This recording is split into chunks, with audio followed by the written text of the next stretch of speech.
পুপু মামি, বাপিয়া, এদের কথা তুমি একবারও ভাববে না? এত কিছুর পরেও তারা চেয়েছে যাতে তুমি শাস্তি না পাও।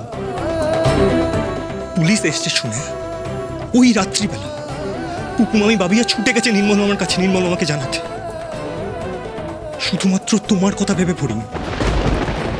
নির্মল মামার এই অবস্থায় সে বন্ডে সই করে চলে এসছে পড়িনি শুধুমাত্র তোমাকে বাঁচাতে। এর কি কোনো মূল্য নেই ফরিং তোমার কাছে? ফরিং, তুমি একটা মানুষের শুধু খারাপ দিকগুলোই দেখবে, তার যে এতগুলো ভালো দিক আছে সেগুলো তোমার চোখ এড়িয়ে যাবে।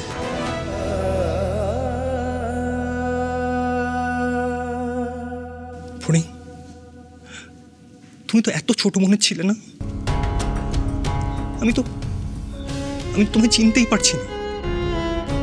আমি কি এই ফড়িংকেই এত ভালোবাসি?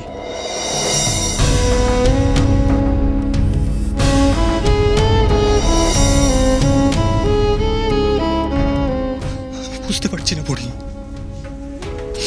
আমি কিচ্ছু বুঝতে পারছি না।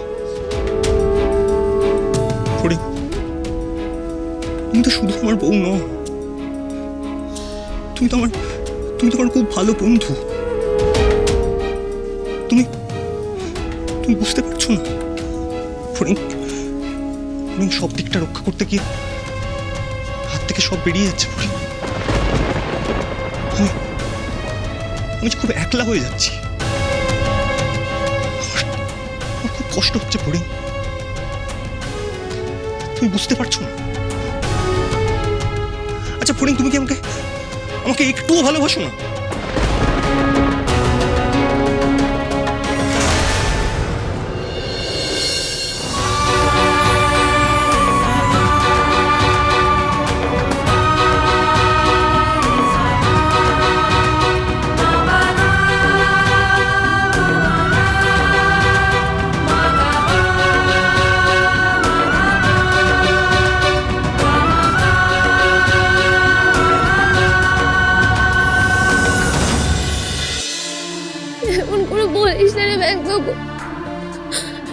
ঠাকুর জানে তুই আমার কাছে কি, আমি তোকে কোন চোখে দেখি।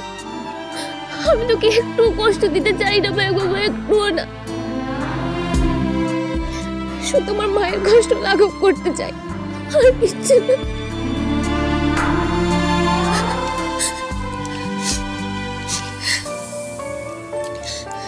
ঠিক আছে, তুই যখন বলছিস আমি আর কিচ্ছু করবো না। নির্মল আমার শরীরটা খারাপ, ওর উঠে বসার ক্ষমতা নেই। তোর আর ভালো করে সেবা কর, ও সুস্থ হয়ে উঠুক, ততদিন আমি কিচ্ছু বলবো না, কোনো অশান্তি দেব না আমি তোদের।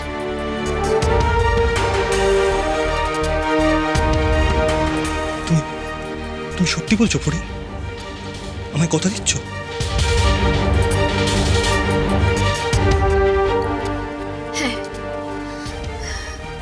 যতদিন না তোর মামা সুস্থ হয় ততদিন আমি কিচ্ছু করব না, কথা দিলাম।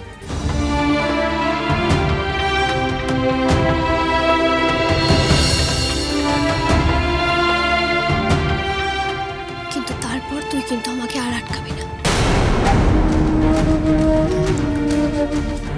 যেভাবেই হোক আমি সত্যিটা সবার সামনে আনবই। তখন যদি আমাকে সবার সামনে খারাপও হতে হয়, আমার কিন্তু কিচ্ছু যায় আসবে না,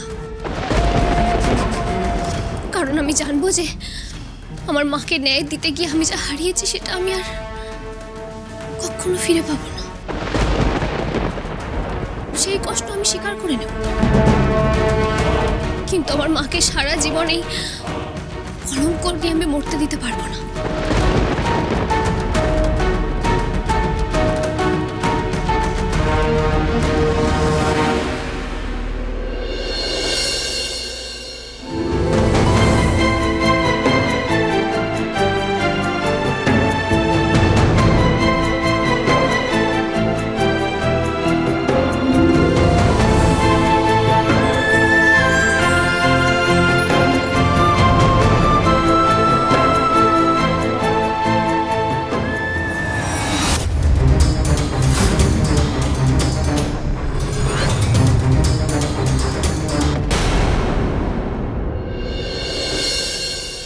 আসুন আসুন আসুন, নির্মল আপনাদেরকে দেখলে খুব খুশি হবে। আরে কি আসুন। বলছেন, খুশি তো আমাদের বেশি বৌদি।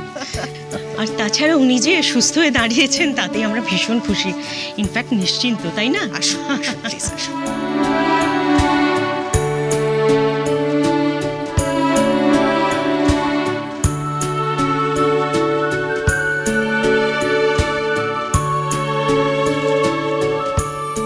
কি দেখছো পরি?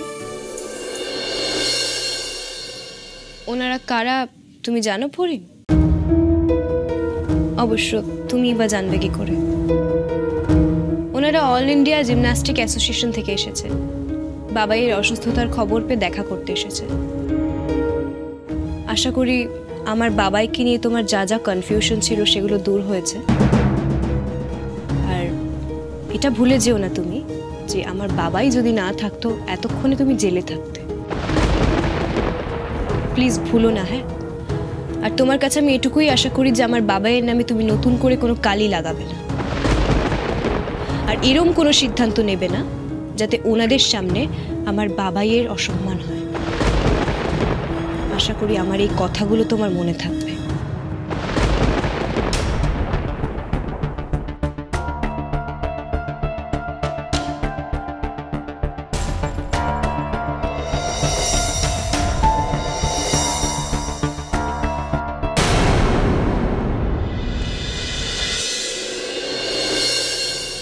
দেখো ভালো লাগবে, খাও, এনো।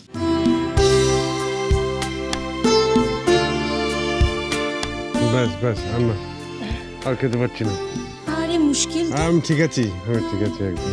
তুমি কিচ্ছু ঠিক নেই দাদামণি। তোমার মতন এরকম স্ট্রং একটা মানুষ এভাবে বিছানায় পড়ে আছো, আমি জাস্ট ভাবতে পারি না, বিশ্বাস করো। মানো, তুই এখন কাঁদতে বসবি নাকি? নির্মল, মানু অ্যাসোসিয়েশন, আপনারা আসুন না, আসুন, দেখো কারা এসছে। আরে অধিকারী, আসুন আসুন, ম্যাডাম মুখার্জিও এসছে। প্লিজ ভেতরে বড় আসুন। Pleasant surprise. স্বয়ং জিমন্যাস্টিক্স অ্যাসোসিয়েশনের হর্তাকর্তারা আমার ঘরে এসছে দেখা করতে। বসুন। এ কি, থ্যাংক ইউ, থ্যাংক ইউ। বসো বসো, বসুন প্লিজ প্লিজ। কি বলছেন দাদা? আপনার অ্যাক্সিডেন্টের খবর পেয়ে একবারও আসবো না তা কি হয় নাকি? আর তাছাড়া আপনি তো জানেন আমরা সবাই আপনাকে কতটা ভালোবাসি। খুব ভালো হয়েছে আপনারা এসছেন। আসলে অনেকদিন ধরে খেলার বাইরে, মাঠের বাইরে অভ্যেসটাই না। এই, একটু চা করুন। না না, এখন আর চা খাবো না, আসলে বেশিক্ষণ থাকতে পারবো না। আসলে আমরা দাদার সঙ্গে একটু দেখা করতে এসেছি, আর এমন একটা সুখবর দিতে এসেছি যেটা শোনার পর দাদা আর বিছানায় শুয়ে থাকতে পারবেনই না, খুব তাড়াতাড়ি সুস্থ হয়ে উঠতেই হবে। হ্যাঁ, আর বিছানায় পড়ে থাকলে চলবে না, সামনে অনেক কাজ। তা কি ব্যাপার বলুন তো? হ্যাঁ, আসলে আমরা কৌতূহল ধরে রাখতে পারছি না, একটু বলুন না প্লিজ। দুটো খবর আছে বৌদি, তার মধ্যে একটা তো আপনাদের কিছুটা বললামই। কি গো বৌদি? নির্মলদা এতদিন বাংলা জিমন্যাস্টিক্সের জন্য যা যা করেছেন, মানে ওনার যা অবদান, বাংলা জিমন্যাস্টিক্সকে একটা প্রফেশনাল জায়গায় নিয়ে যাওয়ার জন্য ওনার যা ভূমিকা, তার জন্য অল ইন্ডিয়া জিমন্যাস্টিক্স অ্যাসোসিয়েশন নির্মলদাকে একটা সংবর্ধনা দিতে চায়।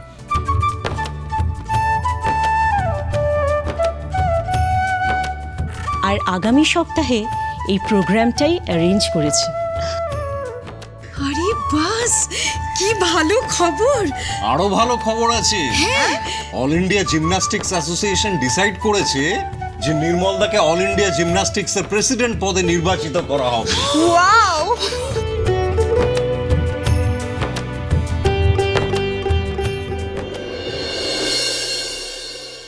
ফড়িং পাহাড়ের ঝর্ণার মতো, ওকে আটকানো অত সহজ নয়। আর দেখবে একদিন ফড়িং জিমন্যাস্টিক্সে এমন নাম করবে না, সবাই ওকে শুধু মানবে না, স্যালুট করবে।